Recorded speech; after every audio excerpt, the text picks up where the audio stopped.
right, folks, here we are back at it. Episode 3 of the Grant Leonard Show. Here with us, the coach of the Queens Royals, my man G. Grant Leonard, and his assistant coach today, Charlie Wilson, with me today. How things going over there at Queens today? I see y'all rocking the gear real nice over there. Getting ready for a huge in-state rivalry with Gardner Webb. Excited for it. And no doubt, man. And let me ask you, G, how Thanksgiving for you and the team and the players, man? I know it's a time you got to reflect on how thankful we are to be able to be around basketball and cover sports and coach sports. How's it been for you all, your team, this holiday season so far, man? It's been really good overall, with a young group, one senior playing right now and a bunch of injuries. I think our guys are doing exceptionally well, getting better daily and getting better as a group, and had a huge home win versus Fairleigh Dickinson right before Thanksgiving, which made Turkey taste all that better, especially beating old Queens assistant Jack Castleberry. Yes, indeed. You got one over Jack for sure, man. And I saw you went to Philadelphia for the Market Street Challenge. Played against Fairfield, got a win there. Played Zach Spiker and those guys against Drexel. So tell me how Philadelphia was and for your team that played that NTE up there, man. It was a great experience for our guys. We landed and we were able to go to see the Liberty Bell. Then we went to the Rocky Steps. And then after both games were over, we took our guys down to Cheesesteak Corner and let them try out different cheesesteaks. And overall, great trip. Drexel, we were up against Drexel at half and just weren't able to finish it off, but was really happy with how our guys have continued to improve through that trip. No doubt, G. And like I said, against first game, Fairfield, that late run you went on in the first half, man, kind of gave you that foundation to kind of withstand their run second half and hold on to that game against Fairfield. And talk about senior guys with the injuries you have right now, the young guys you have, doing that big run and be able to sustain it through second half, not letting them get too close. I play they push to win that game. Yeah, I thought it was the first time all year that we kind of represented on the offensive glass the way normal Queens basketball does. And, I think we have some guys that are starting to find some confidence in some roles, being new here and figuring out where their niche is and being able to build from there. And was really happy to see that run, and to them do it on the road because we've played pretty well at home, but on the road, that's the first time, even though it's a neutral site, but where it's not home cooking, where our guys had some confidence. No doubt, G. What's good about that game is finding different ways to win, because what I'm talking about, I both know Coach Wilson knows the same way. You can win different ways. Little things like rebounding the ball, crashing the glass, dispossession with the rebound, getting out of transition, getting deflections, turnovers, all those kind of things help winning. And when shots not going down sometimes, those things always can travel. Those things make a difference between W's and L's. Yeah, that's something we're working on. And Charlie here is our offensive coordinator and associate head coach. And he really works with our guys. And I told him the last game we struggled versus Richmond, but we had a lot of clean looks. I thought we got great shots almost every time down the floor. And so, I'll let him comment on that, but we're really just trying to get better and being able to figure out how to produce when we're not making shots. Charlie? Yeah, I think the biggest thing is we're trying to get our guys comfortable, trying to figure out when we're getting what shots so guys will be shot ready and play without hesitation. And I think early on we're a little bit hesitant in some of the stuff we're trying to do on both ends. And as we get this new group together and get a little bit more experience and hopefully the injury bug gets the heck out of Charlotte, hopefully the hesitation part kind of goes away. Yeah, that's the thing about it, guys. Like G and Charlie's like when you have to think about it, sometimes it slows you down. You don't play this naturally. Getting that natural play and feeling good about what you're seeing on the court, and being confident in your actions, what you gotta do on this action, this play. It's like it's very amazing to see when a young man finally picks with a young man like, oh, I got it now. But I feel like those young guys are adjusting as you all throw that good stuff you all run to them right now. Yeah, it's funny. I talked to our guys just the other day, and when the team was originally built, if we weren't hurt, we were turning 65% of our minutes from last year. And with 2 injuries, now all of a sudden it's 33%. And so it's a big difference having those 2 guys out. And I think going forward, it's going to be a great experience for those young guys to play more minutes and be ready for conference time.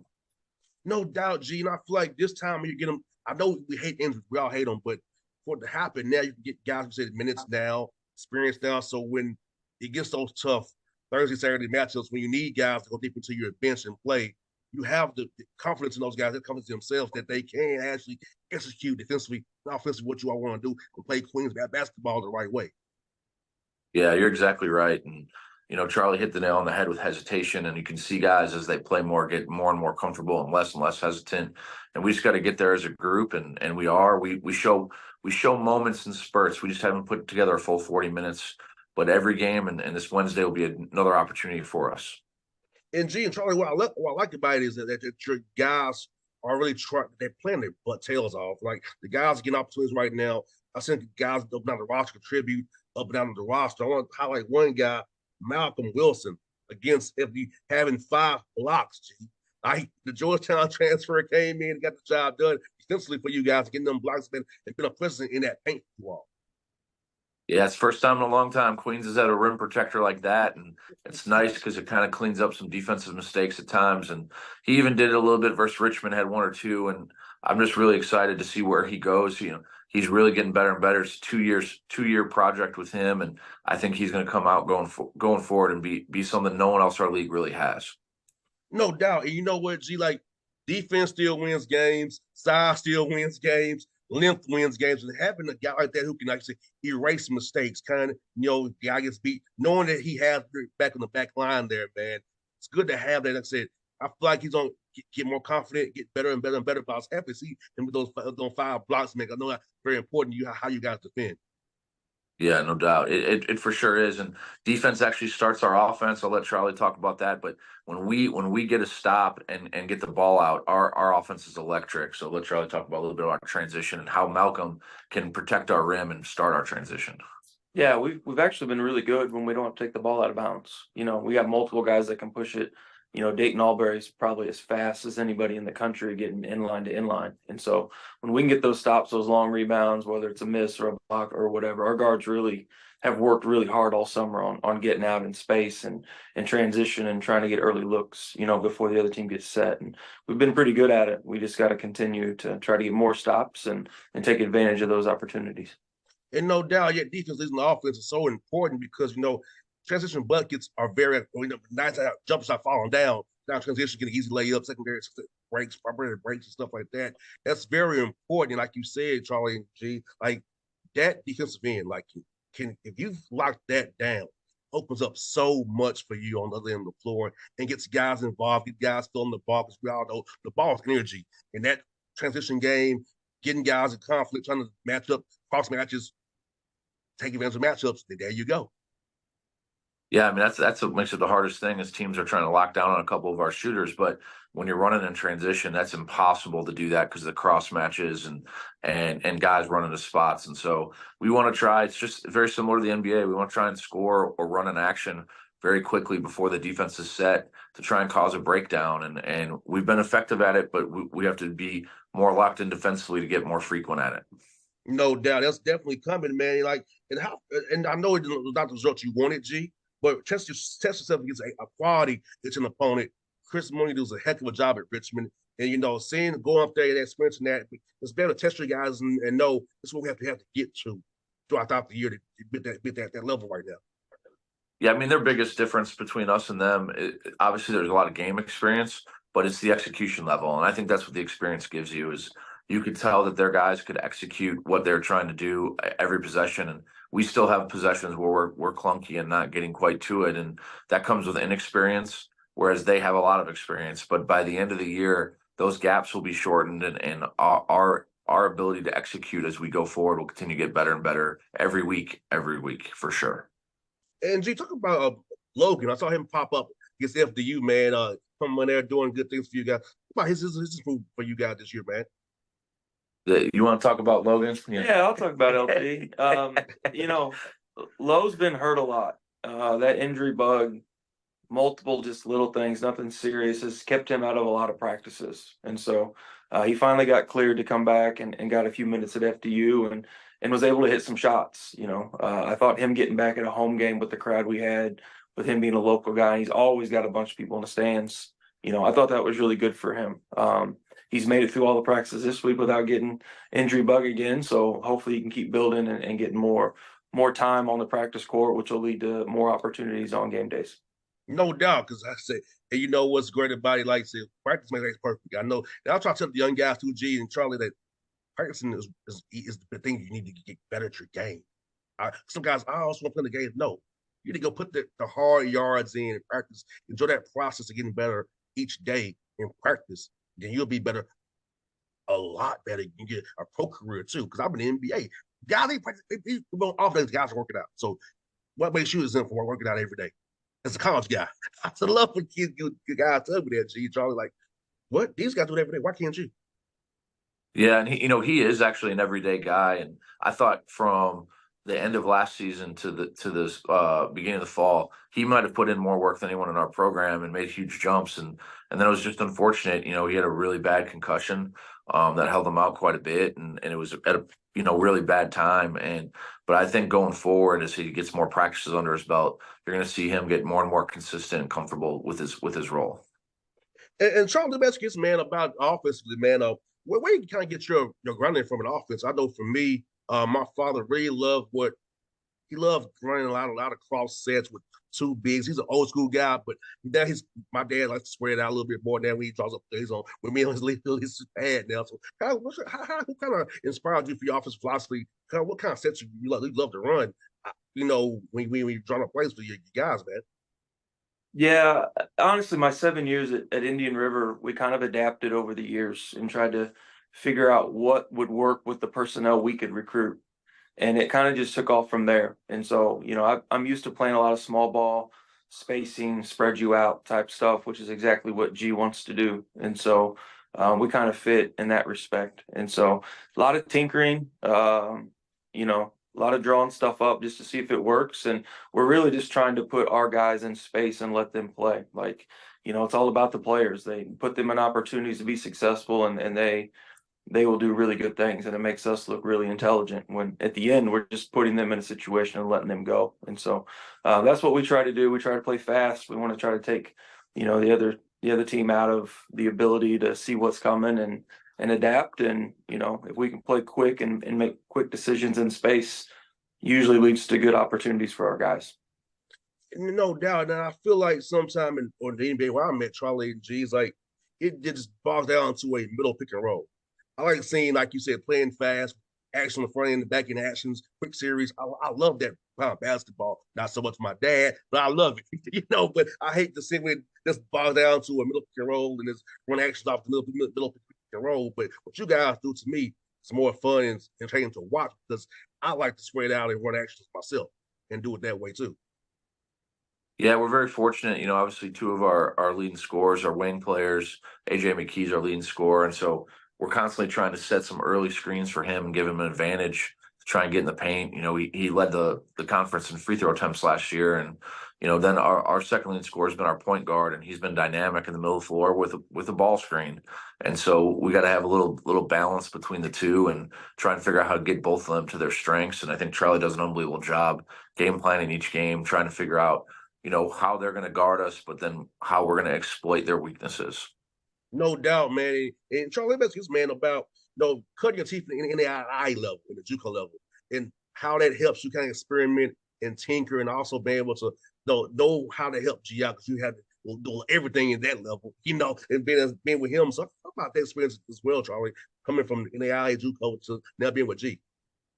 Yeah, I think it's really fortunate. It's a different route than I think a lot of people take. And I don't think I would change it. I've been blessed to work for some guys that have given me a lot of responsibility at a really, really young age, and have allowed me to figure some stuff out and screw up and that kind of stuff. And so I think you get used to trying to do more with maybe less.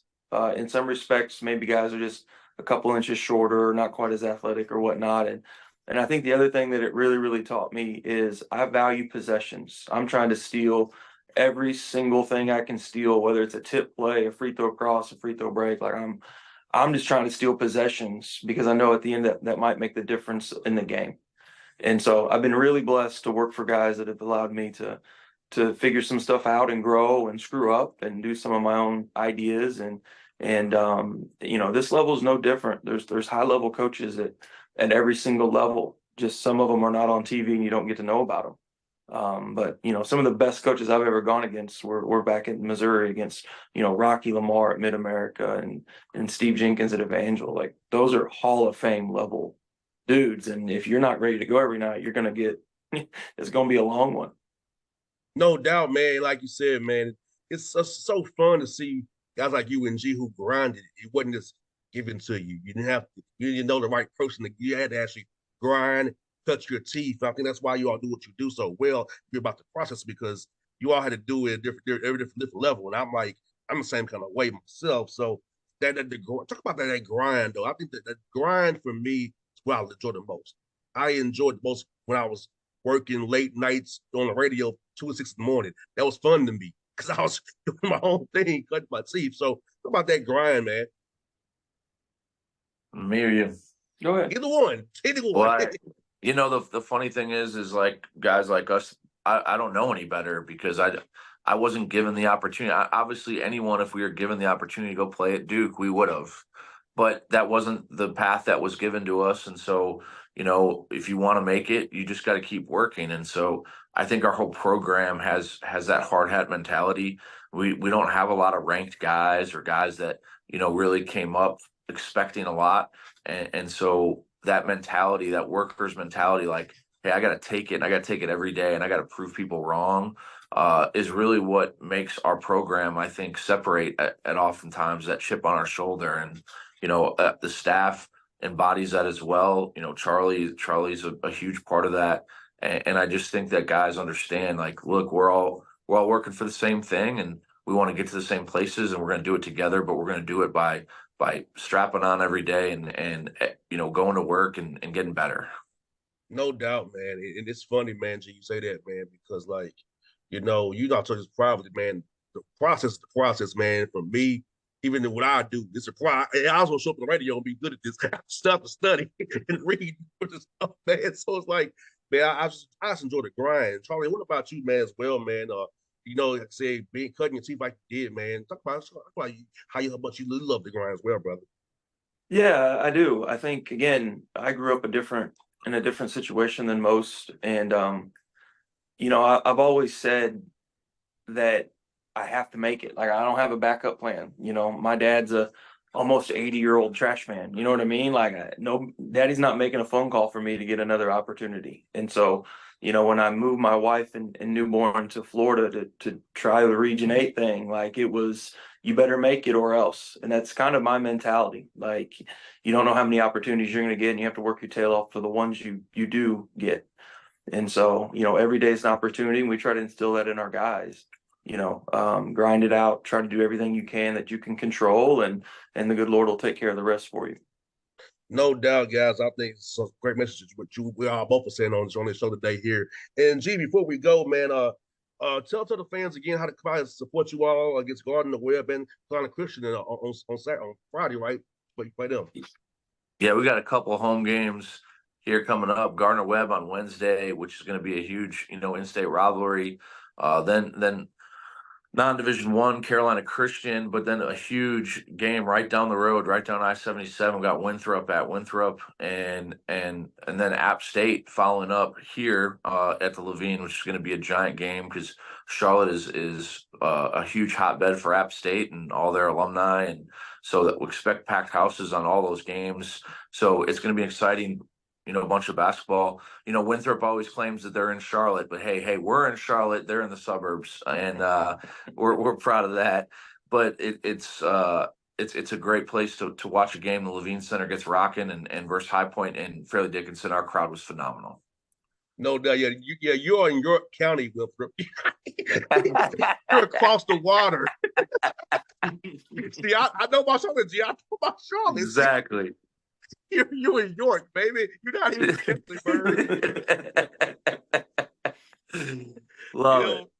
Yes, sir. Hey, G. Charlie, good to talk to you as always, man. It was fun as always, brothers. It's been the Great Leonard Show here.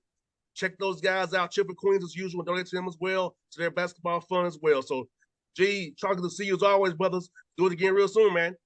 Appreciate you, JR. Appreciate you. All right, see you, brothers. All right.